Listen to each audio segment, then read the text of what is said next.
Good evening, friends, and welcome back to our ongoing discussion. And tonight, I would like to follow up on something that I mentioned in our last discussion on Saturday evening. And I always solicit questions to come in from you. And some of the questions I don't answer because I feel they're a little bit off topic. But the questions that I most appreciate are those that are pertinent to what we've actually been talking about, and that are, you might say, practical, useful. And I got one after last week's Saturday's discussion, and I'd like to follow up on it because I think it deserves more attention. So the topic, of course, was endurance and persistence. And so you could say the topic of this we're talking about today, based upon what this question is expectation, because that's what it's being addressed here. And the question, just as a little bit of background, last week I was speaking somewhere in the talk, and I don't rightly remember my own, the wording exactly where it came in, but I said something about expectation and not having expectations of other people, because ultimately it leads to a disappointment. And something along those lines. And I've received a very good question on that. And it says, how can we not have expectations from others? Okay, especially our family members, children, spouse, etc. How can we not have expectations of these? And I think that's actually very good. It's very pertinent. You know, a philosopher, I read somewhere, a philosopher said, well, have no expectations and you'll have no disappointments. Well, philosophically speaking, that probably is true. But is that a useful philosophy? It just seems to me that it's something somebody spouts out, they read it in a book. But if you really think about it, you start applying it to daily life, I would guess that philosopher never was in a leadership position, never had a family, certainly didn't have kids, wasn't married, and consequently, and therefore probably had no expectations. Maybe he was even a hermit, for all I know. And because it's in the real world, we're dealing with people. How do we approach this with expectations? And yes, we know that to some degree, you have expectations. You're going to have disappointments because people don't live up to those expectations. So does that mean we should not have expectations? And on the one hand, you might think, well, yeah, spiritually speaking, we shouldn't. But really, is expectations the problem, or is it something else? And let's address that a little bit tonight. Let's say, and I've been in leadership positions, but let's say you're in leadership, you own a company, and you have employees. Do you expect your employees to show up for the job? Of course you do. So you have expectations. You have kids. I raised a daughter. I expected my daughter to go to school, and wouldn't you say so? I wasn't just hoping she'd go to school. I expected her to go to school. And you have, if you're married, you know how it is within marriage. There's expectations develop between a husband and a wife. You cannot, with every little situation, be sitting down and discussing it as if it was fresh. You slowly develop habits, and within those habits and patterns of being, there are certain expectations that go along with that. So to say don't have any expectations is not really, I think it's unrealistic for living in real life. Now, this could apply to people in certain situations, maybe monastic situations in that case, but even there, they've got to do day-to-day tasks. So to expect something is not a bad thing. So there's something else there at play. And I remember a story that kind of keyed on my mind when this question, and by the way, whoever wrote in that question, thank you, that was a good one. There was a story of Master that struck in my mind when I thought about this a little bit. And when he lived in Los Angeles, and he was there at Mount Washington, which is in central Los Angeles, he had his hermitage retreat about probably 150 kilometers at least south of there on the ocean in a little city, a beach town called Encinitas.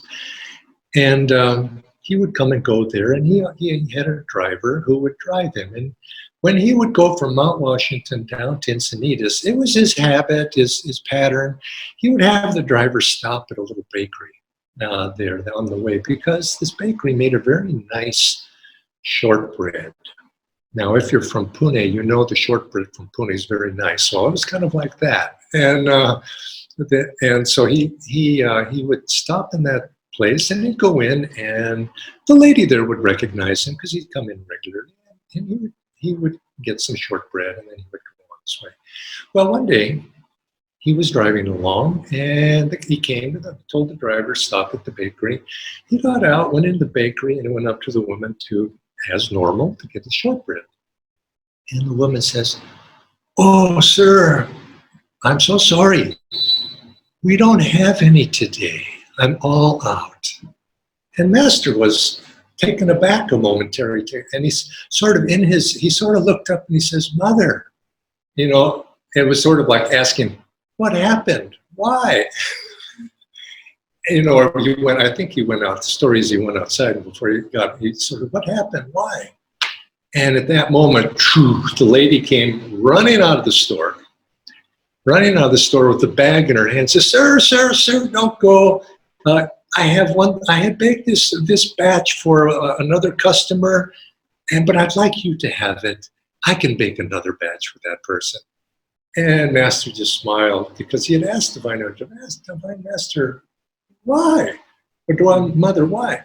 Now, people hearing that story, and now there's elements to that story. One is it's extremely sweet, because Master had that childlike relationship for just some little thing, some shortbread, that the Divine Mother responded to his desire for that. And I put desire in quotes, because was it really a desire? No.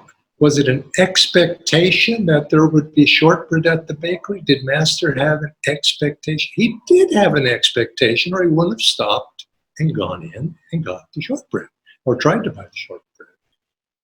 So he had an expectation. Was that somehow some failing on his part? No, of course not. Think of it this way. And I was thinking of that because I had this question to come up before. And I was thinking, you get up every day. Do you expect the sun to come up in the east? Yes, you do. Now, if one morning you got up and the sun didn't come up, wouldn't you be a little curious? What happened? And it was sort of like that with Master. It was just Divine Mother had guided him to that bakery, because he was in tune with Divine Mother. He didn't do anything that was totally his guidance had taken him there, and all of a sudden he didn't have the shortbread, and he wondered, why? Why isn't the sun coming up in the east this morning? I mean, he would be curious, and it was sort of like that. He said, Divine Mother, have I misread something? Has something happened here? Did I make a wrong turn? And he was curious about Divine Mother's intentions. And in the same way, we have expectations too. The sun rising in the east and setting in the west. And there's many things that are going on that we engage with people in a social contract. In the sense we have expectations of people to behave in a certain way, and they have expectations of us. Now, it's not the expectation that is the problem, because that's just normal life. The expectation is attachment to results. You see, I can expect something to happen, but sometimes it doesn't. The fellow does not come to work. Now, am I able to adjust to that new reality, or am I attached to that and I get angry? You see, that's the difference. I say, okay, he didn't come to work today. I've got to make an adjustment, and I go about, but there's not this emotional attachment reaction. If you remember last week, we were talking about endurance. And endurance being a quality of the, we say the lowest chakra. It has positive sides and negative sides that chakra does. One being a solid base. Two, the other side being you can get stuck and you're immovable. In a sense, you could think of it as this way: attachment to the way that you think things ought to be is a negative side of that base chakra. But what we need is we need flexibility. Flexibility to adapt to new circumstances positively, joyfully, or calmly, or in some uplifting way. And that's a quality of the Swadhisthana. That a flexibility comes, but flexibility has to be built on that solid foundation first. But then we become flexible. If you don't have that solid foundation, you become somewhat, what's the word, wishy-washy or unreliable like that.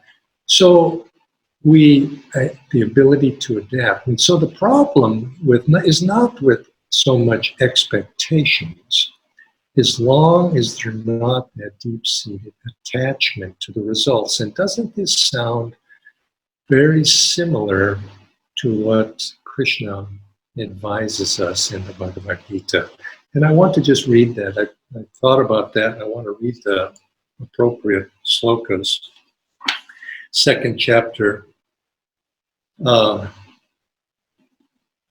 Dhananjaya, seek in everything to be guided by wisdom. Misery attends actions performed for their fruits. In other words, you do an action expecting a certain result, in this case, a greedy result, the fruits of those actions. And he goes on to say, the wise, having relinquished attachment to the fruits of action, being ever contented and free in the self, do not really act, even if they appear to be intensely busy. You see, because they're at rest within inside, able to respond to what needs to happen. They're at rest, but yet they act, because non-attachment sometimes is misinterpreted. Oh, he's not attached, he doesn't care. That's not true at all. You can care deeply. You can care very deeply about something, but yet there's a certain reserve distance there, that you're not attached to the results and you're able to flexibly change directions. And I think when we talk about this thing of in real life situations, family, employees, husband and wife, this thing of expectancy, we have to there's a couple of things to keep in mind, maybe some lessons there.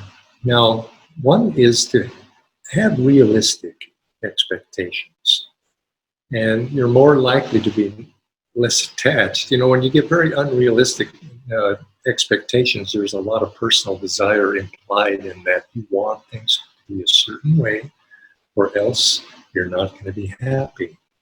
Well, there's not wrong with wanting things to be a certain way, because you think that's the wise thing to do, or it's in the best interest of everybody. And to have strong opinions, it's not necessarily a bad thing, as long as you're able to adjust those opinions when circumstances and facts change. And say, okay, I was misguided, now I'm going to go this way.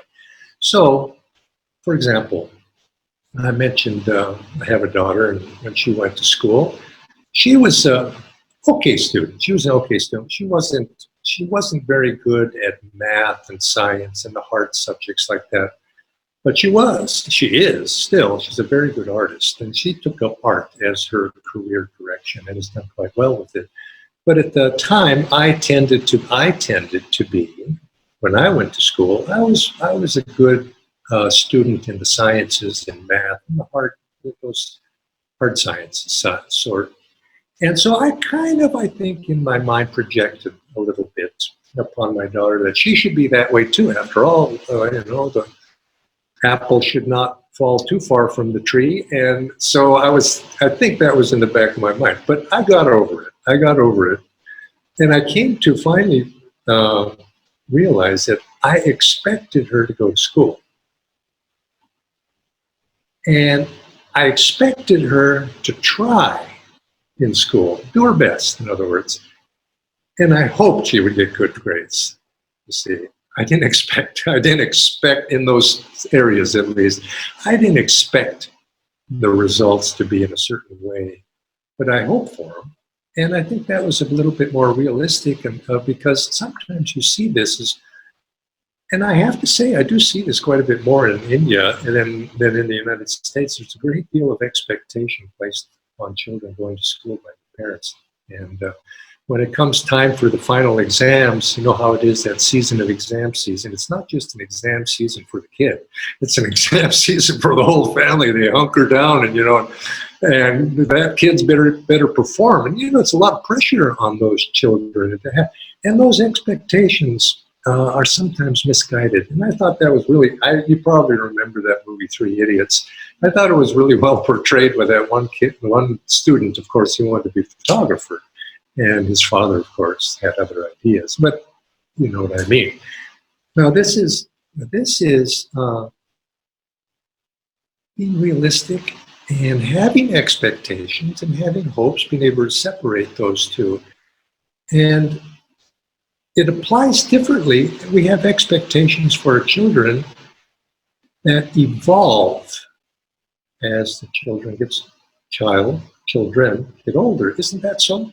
When a child is 5, 6 years old, we have certain expectations for them for their own welfare. And that's what parenting is to have certain expectations that they're met, not because it pleases us personally.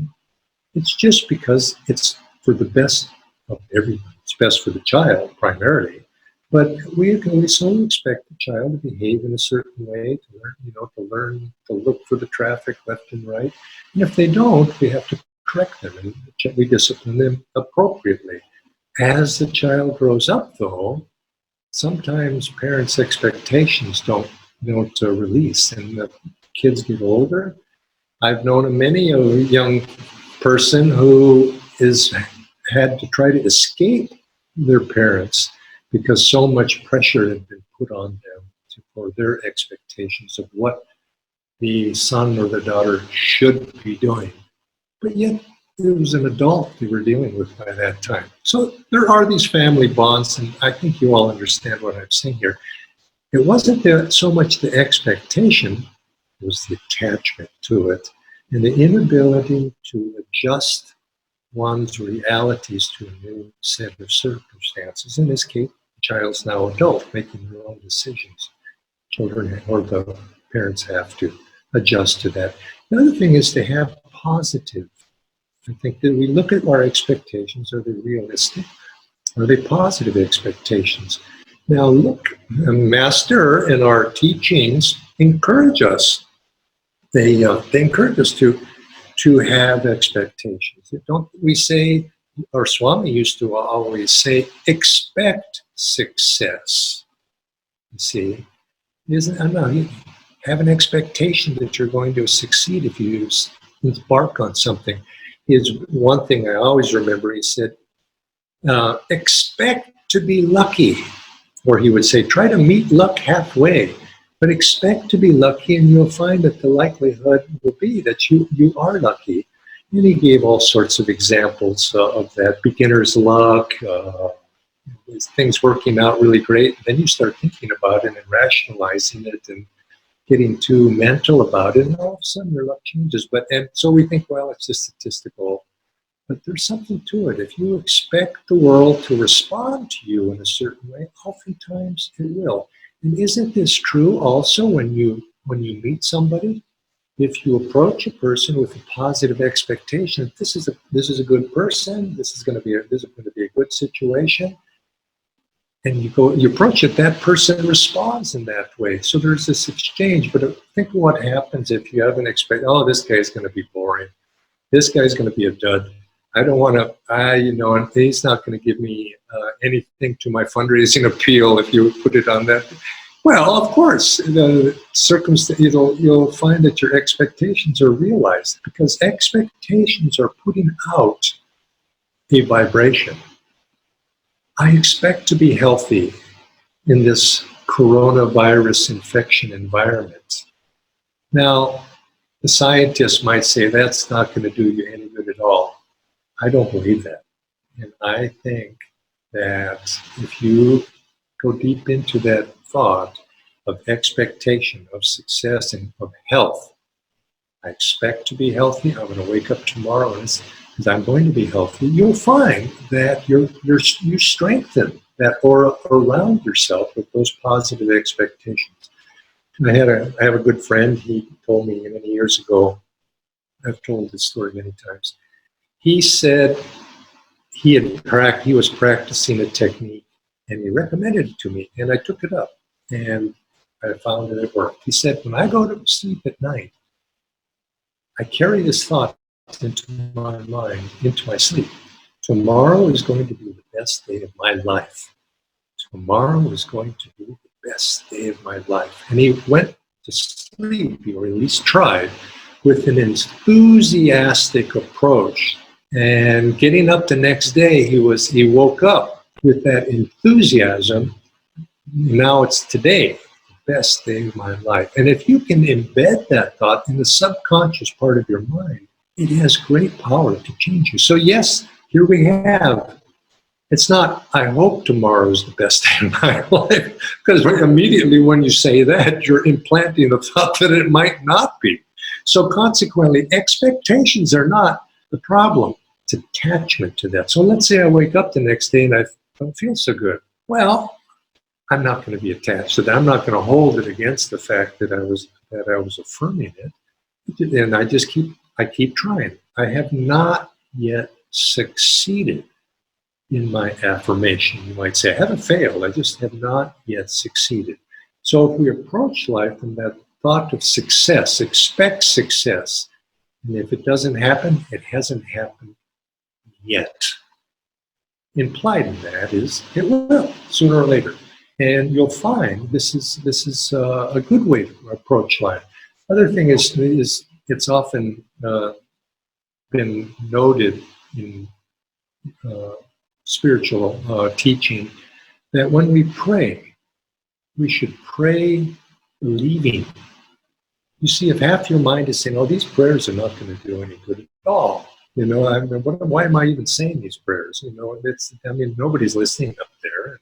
On and on the mind can go in that doubting Thomas sort of way, and nothing will happen very much that way. You have to pray believing that your prayers are having a power to them, and in that attitude, you find that they do. So there again, you have a form of expectation.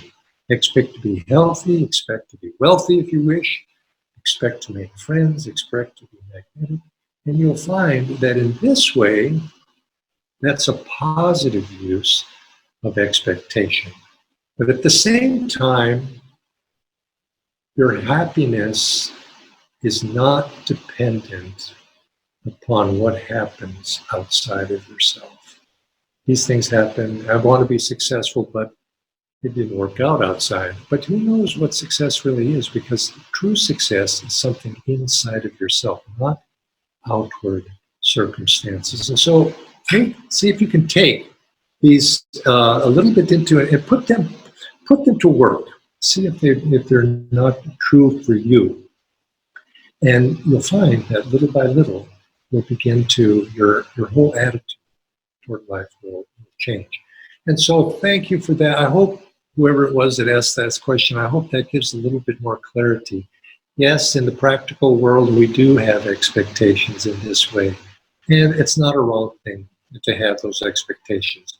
But be discriminative. You know what I'm really saying here. It's not placing those, remember, everybody has free will. And as those little children grow up and others, your expectations cannot impede on another person's free will. You have to accept that fact that others may have other ideas of what those expectations are. And oftentimes, problems between husband and wife, when the other doesn't meet their expectations, is that they haven't really communicated what their expectations are clearly and had a discussion about that. And it's the same thing with children and parents and children, is the parents should communicate with, because those kids, they have their life to live too, and to communicate your expectations and why. Why are these expectations what they are? Not simply because I said so. I'm the parent, you're the child. Is form that relationship, and together you then form those expectations. You expect the kids to do these chores or those chores. And of course, the kids expect something of you. And I think all of us, if we can approach God in this way, we're God's children. And we should approach God with an expectation that He's going to come and help us, going to reveal Himself to us, is going to open those doors to allow us to be able to enter in that kingdom of His presence. And so talk to God and pray to God with that expectant attitude that you're God's child and God is going to take care of you and reach down and lift you up into His presence. So many blessings to you, and thank you again. And if you do have further questions, particularly those relevant to what we've been speaking about, please do submit them, and they give me a little bit of guidance as well of how to carry forward with these conversations. Much joy to you, and God bless all of you.